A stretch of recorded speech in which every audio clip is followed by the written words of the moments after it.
Sipag, tiyaga at matibay na pangarap.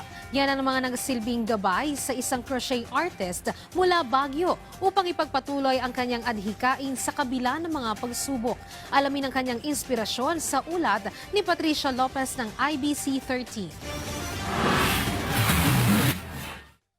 Sa kabila ng edad, hindi tumitigil mangarap ang Baguio-based crochet artist na si Adelaida Guia.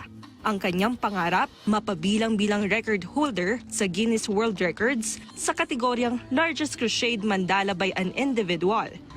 Nitong Hulyo, ipinasa niya ang kanyang obrang mandala na may laking 6.11 meters o higit 20 talampakan. Hanggang nitong Setyembre, laking tuwa niya nang tanggapin ng Guinness ang kanyang aplikasyon. We hope for the best. But whatever happened, we are grateful kasi inaccept naman ng tao.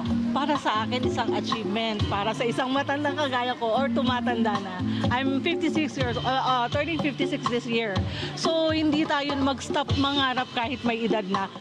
69 na araw tinapos ni Adelaida ang kanyang obra na sinimulan niyang gawin noong July 2024. Bagaman nahinto ito Agosto noong nakaraang taon nang atakihin siya sa puso, itinuloy niya pa rin ito hanggang matapos nitong Hunyo.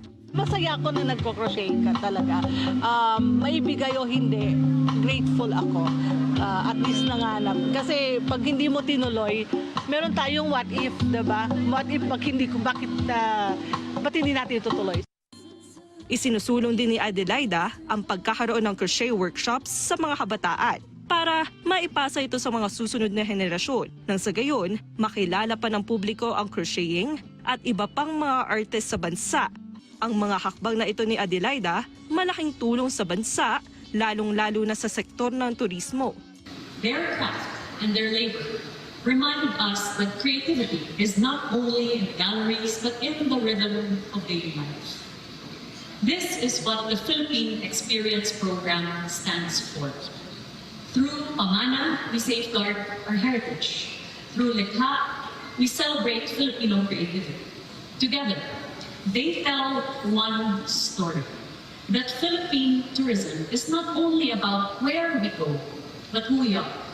A people defined by kindness, skill, and purpose. Patricia Lopez, IBC News.